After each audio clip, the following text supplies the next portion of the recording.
اعوذ باللہ من الشیطان الرجیم بسم اللہ الرحمن الرحیم عن عبد اللہ بن عمرو قال كان رسول اللہ صلی اللہ علیہ وسلم يقول اللهم انی اسألک الصحة والعفة والامانة وحسن الخلق والرضا بالقدر۔ حضرت عبداللہ ابن عمرو رضی اللہ تعالی عنہ سے روایت ہے کہ رسول اللہ صلی اللہ علیہ وسلم یہ ارشاد فرماتے تھے، اے اللہ میں تجھ سے تندرستی، پاک دامنی، امانت داری اور اچھے اخلاق اور تقدیر پر رضا مانگتا ہوں۔ اللہ تعالیٰ کی بے شمار نعمتیں ہیں جن کا ہم شمار نہیں کرتے اور نہ کر سکتے ہیں۔ اپنے پاک کلام میں ارشاد فرماتا ہے فَبِأَيِّ آلَاءِ رَبِّكُمَا تُكَذِّبَانِ، تم اپنے رب کی کون کون سی نعمتوں کو جھٹلاؤ۔ یعنی اتنی نعمتیں ہیں کہ ہم اس کا شمار نہیں کریں۔ وَإِن تَعُدُّوا نِعْمَتَ اللَّهِ لَا تُحْصُوهَا، اور اگر تم اپنے رب کی نعمتوں کو شمار کرنا چاہو گے لا تحصوها، نہیں شمار کر سکتے، اتنی نعمت۔ ہر نعمت ذیلی نعمت ہے ایک بڑی نعمت کی، یا یوں میں سادہ لفظوں میں کہوں کہ 5 ایسی چیزیں ہیں کہ جن کے نیچے ہی ساری آ جاتی ہیں۔ مثلا پہلی آقا جی نے ارشاد فرما اسألک الصحہ، اے اللہ مجھے صحت عطا فرما، تندرستی مانگتا ہوں۔ اب جتنی بھی بیماریاں ہیں وہ تمام کی تمام تندرستی کے نیچے آ گئیں۔ ہر بیماری، سر درد سے لے کے بخار سے لے کے سب سے بھیانک ترین بیماریوں تک وہ صحت کے زمرے میں آ گئے۔ جب صحت مانگ لی ساری بیماریوں سے اب اسی کے ضمن میں آتی جائیں گی۔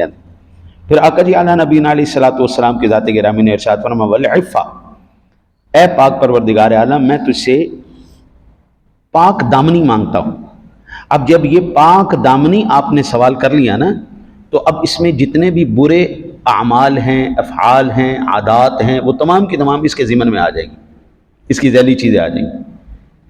جھوٹ بولنا ہے، بے ایمانی کرنی ہے، دھوکہ دینا ہے، فراڈ کرنا ہے، تکلیف دینی ہے، غیبت کرنی ہے، چغلی کرنی ہے، حسد کرنا ہے، کینہ کرنا ہے، وہ ساری کی ساری پاک دامنی میں آ جائیں گی۔ کہ جب پاک دامنی مل گئی ان تمام چیزوں سے نجات مل گئی۔ انسان حضرت اگر یہ کہے کہ میں کسی پریشانی کا سامنا نہیں کروں گا، یہ نہیں ہو سکتا، بلکہ جتنا آپ اللہ کے قریب ہوتے چلے جائیں گے اتنی زیادہ تکلیفیں اور پریشانیوں کا آپ کو سامنا کرنا پڑے گا، اتنی ہی آزمائشوں سے گزرنا پڑے گا۔ جو جتنے بڑے مرتبے پر ہوگا شخص وہ اتنی ہی زیادہ پریشانیوں کا سامنا کرے گا۔ بس دعا یہ کرنی چاہیے یا اللہ کسی بھی حالت میں تو ہمیں نہ چھوڑنا، تیری مدد شامل حال رہے۔ پھر بڑی سے بڑی بلائیں بھی، طوفان بھی، بیماریاں بھی، کوئی مسئلہ نہیں۔ حضرت ابراہیم علیہ السلام جد الانبیاء ہیں، قرآن پڑھ کے دیکھ لیجئے جتنی آزمائشیں ابراہیم علیہ السلام نے دی آپ کو کسی اور جگہ پر نظر نہیں آئیں۔ ابراہیم علیہ السلام جد الانبیاء اور اولو العزم اللہ کے رسولوں میں سے رسول، 4000 انبیاء کرام آپ کی نسل پاک کے اندر آئے، اور مسلسل آپ کے بیٹے بھی نبی، آپ کے پوتے بھی نبی، آگے بھی نبی، یہ 4 نسلیں تو مسلسل چلی ہیں نا۔ مثلا حضرت اسحاق علیہ السلام آپ کے بیٹے ہیں، یہ اللہ کے نبی ہیں۔ آپ کے بیٹے یعقوب علیہ السلام اللہ کے نبی ہیں۔ آپ کے بیٹے حضرت یوسف علیہ السلام اللہ کے نبی۔ نسل در نسل نبوت چلی آ رہی، اتنی عظیم شخصیت، خود بھی اللہ کے خلیل۔ لیکن آزمائش دیکھیں، یہ قرآن پاک کے اندر بڑی تفصیل سے پیارے ابراہیم علیہ السلام کی آزمائشوں کا ذکر ہوا۔ کبھی آپ کا سامنا بت پرستوں سے ہوتا ہے، کبھی ستارہ پرستوں سے ہوتا ہے، کبھی قمر یعنی چاند کی اور سورج کی پوجا کرنے والوں سے ہوتا ہے، کبھی نمرود سے ہوتا ہے، کبھی آپ کو کہا جاتا ہے کہ چلو بھئی اپنی بیوی بچوں کو بیابان وادی میں چھوڑ آؤ، کبھی آپ کو یہ کہا جاتا ہے کہ اپنے بیٹے کی قربانی کرو، مختلف، اور کبھی اپنی ذات کو ہی آگ میں چھلانگ لگا دو، بھئی چلو۔ کتنی عظیم ہستی ہیں۔ تو مقصد عرض کرنے کا ہے کہ اگر یہ کہا جائے کہ بڑا آدمی ہوگا یا اللہ کے قریب ہوں گے تو آزمائشیں نہیں آئیں گی، ایسا نہیں ہوتا۔ قرآن بھی یہی بات کہتا ہے وَلَنَبْلُوَنَّكُمْ بِشَيْءٍ مِّنَ الْخَوْفِ وَالْجُوعِ وَنَقْصٍ مِّنَ الْأَمْوَالِ وَالْأَنفُسِ وَالثَّمَرَاتِ۔ ہم تمہیں اولاد سے بھی آزمائیں گے، پھلوں سے بھی آزمائیں گے، جان سے بھی آزمائیں گے، ہر ایک معاملے میں آزماتے ہی چلے جائیں گے، آزماتے ہی چلے جائیں گے۔ جب تم آزمائشوں میں پورا ہو جاؤ گے، وبشری صابرین، پھر ہم سب جو صبر کریں گے ہم ان کے لیے بشارت دیتے ہیں جی، الذین اذا اصابتہم مصیبۃ قالوا انا للہ وانا الیہ راجعون، جب ان کے اوپر کوئی مصیبت آتی ہے تو وہ کہتے ہیں ہمارا تو کچھ تھا ہی نہیں، اللہ کا مال تھا، اللہ ہی نہیں لے لیا۔ پھر اللہ ان کے اوپر جو سب سے اہم ترین بات کرتا ہے، یہ سوال مجھ سے قبلہ سلیم صاحب نے بھی کیا تھا اور کیپٹن صاحب نے بھی، یہ پڑھ رہے تھے درود پاک پڑھ رہے تھے، تو درود پاک پڑھتے ہوئے حضرت جبریل علیہ السلام، میکائیل علیہ السلام، اسرافیل علیہ السلام، اسرائیل علیہ السلام پر درود کی بات آ رہی تھی، تو انہوں نے پوچھا کہ درود تو صرف نبی کے لیے ہوتا ہے، لیکن یہاں پر یہ نبی تو نہیں ہے، یہ امتی ہیں، یہ فرشتے ہیں، تو قرآن نے یہاں پر یہ مسئلہ بھی حل کر دیا کہ جو بھی اللہ کی آزمائشوں پر پورا اترے گا، اس پر صبر کرے گا، اولئک علیہم صلوات من ربہم ورحمہ، ان کے اوپر اللہ کی طرف سے درود ہے، رحمت ہے، درود بمعنی رحمت، ان کے اوپر اللہ تعالیٰ کی رحمت ہے۔ اور رہی بات صلاۃ والسلام کی، یہ تو یہ خاصہ ہے حضور علیہ الصلوۃ والسلام کا، الصلاۃ والسلام علیک یا رسول اللہ، یہ حضور کا خاصہ ہے، الصلاۃ والسلام، صلاۃ والسلام دونوں یہ حضور کا خاصہ ہے، اب کسی کو نہیں کہہ سکتے، صحابی کو نہیں کہہ سکتے الصلاۃ والسلام علیک یا صدیق اکبر، اس کے ضمن میں کہا جا سکتا ہے، ضمن میں کہا جا سکتا ہے، مثلا الصلاۃ والسلام علیک یا رسول اللہ وعلی آلک و اصحابک یا حبیب اللہ، اب یہ ضمن میں آ گئے، اصل وہی ہے حضور سرور دو عالم صلی اللہ علیہ وسلم، ان کے ضمن میں آ گئے، اسی طرح آتا چلا جائے گا۔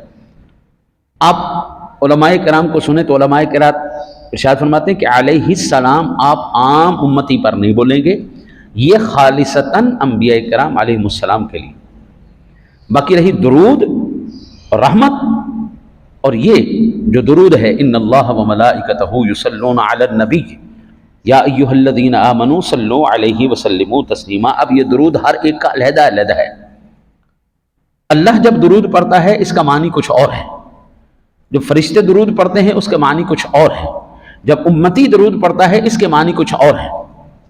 اللہ جب درود پڑھے گا تو ان کے اوپر رحمتیں نازل کرے گا، برکتیں نازل کرے گا، درجات کو بلندی عطا فرمائے گا۔ ہم جب درود پڑھیں گے، فرشتے جب پڑھیں گے تو دعائیں درجات ہے، بلندی اور رحمت کی دعا ہے، ہم دعا کرتے ہیں اے اللہ تو مہربانی فرما ان کے اوپر، ان ذوات گرامیہ کے اوپر۔ تو یہ جو رحمتیں لینا ہے، پاک دامنی ہے، یہ کوئی معمولی گیم نہیں ہے۔ یہ جو جج بنتے ہیں نا جی، جج بنتے ہیں سپریم کورٹ کے جج، ان سے ذرا پوچھئے گا آپ کتنے امتحانات میں سے گزرتے ہیں، کتنی پریکٹس کرنی پڑتی، کتنا پڑھنا پڑتا ہے، کتنے امتحان دینے پڑتے ہیں، تو آپ کیا سمجھتے ہیں کہ اگر ایک سپریم کورٹ کا جج جو ہے وہ اتنی محنت کر کے، اتنی آزمائشوں سے گزر کے وہ اس مقام تک پہنچتا ہے، تو بندہ مومن جب ایمان کامل کے درجے پر پہنچتا ہے، مومن کامل بنتا ہے، تو وہ ایویں بن جائے گا، اس کے لیے بھی تو آزمائش ہے نا۔ یہ نہیں ہو سکتا۔ بڑے بڑے لوگوں کے قرآن پاک کے اندر بے شمار واقعات ہیں، میں ایک برکت کے طور پہ عرض کر دوں، حضرت نوح علیہ السلام اللہ کے نبی ہیں لیکن بیٹا نافرمان ہے، لوط علیہ السلام اللہ کے نبی ہے لیکن بیوی نافرمان ہے، ساتھ دوسروں کا ساتھ دے دیا، اللہ کے نبی کا ساتھ نہیں دیا۔ تو یہ آزمائشیں، یہ تکلیفیں، یہ معاملات تو چلتے ہی رہتے ہیں، وقتی تکلیف ضرور ہوتی، کوفت ضرور، ذہنی کوفت ہوتی ہے، لیکن وہی ذہنی کوفت، وہی تکلیفیں، وہی پریشانیاں ہمارے لیے درجات کی بلندی کا سبب بنتی۔ اب یہ ایک لفظ تھا والعفا، اے اللہ پاک دامنی دے، لیکن اس کے ضمن میں آپ دیکھیں کتنے باب کھل گئے اور کتنی چیزیں آگے چلی گئیں۔ پھر آقا جی علیہ السلام نے فرمایا والامانہ، اے اللہ میں تجھ سے امانت داری مانگتا ہوں۔ ایمان بھی ہمارے پاس امانت ہے، ایمان بھی ہمارے پاس امانت ہے۔ اب میں آپ کو عرض کروں، بعض مرتبہ انسان کو اس کا علم بھی جو ہے وہ بھی پریشان کر دیتا ہے۔ جو چھوٹے موٹے ہیں نا ابتدا کرنے والے، وہ کہتے ہیں مجھ سے بڑا ہے کوئی نہیں، وہ اس سے بھی پھڈا لے رہا ہوتا ہے، اس سے بھی لڑائی کر رہا ہوتا ہے، اس سے بھی جھگڑا کر رہا تھا۔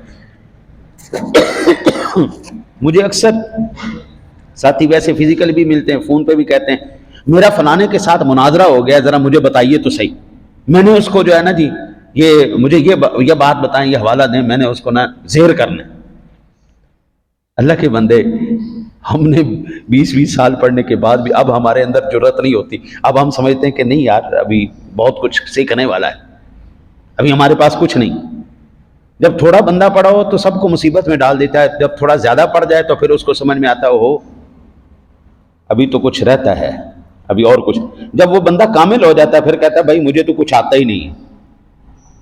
جب کامل ہو جائے پھر بندہ کہتا ہے، آپ جتنے بھی بڑے بڑے بزرگ ہیں، صوفیاء کرام ہیں، متقی علماء ہیں، آپ ان کو دیکھیے گا، آپ وہ بحث نہیں کرتے، وہ بحث نہیں کریں گے، وہ جھگڑا نہیں کریں گے، وہ کسی کے ساتھ مناظرہ نہیں کریں گے۔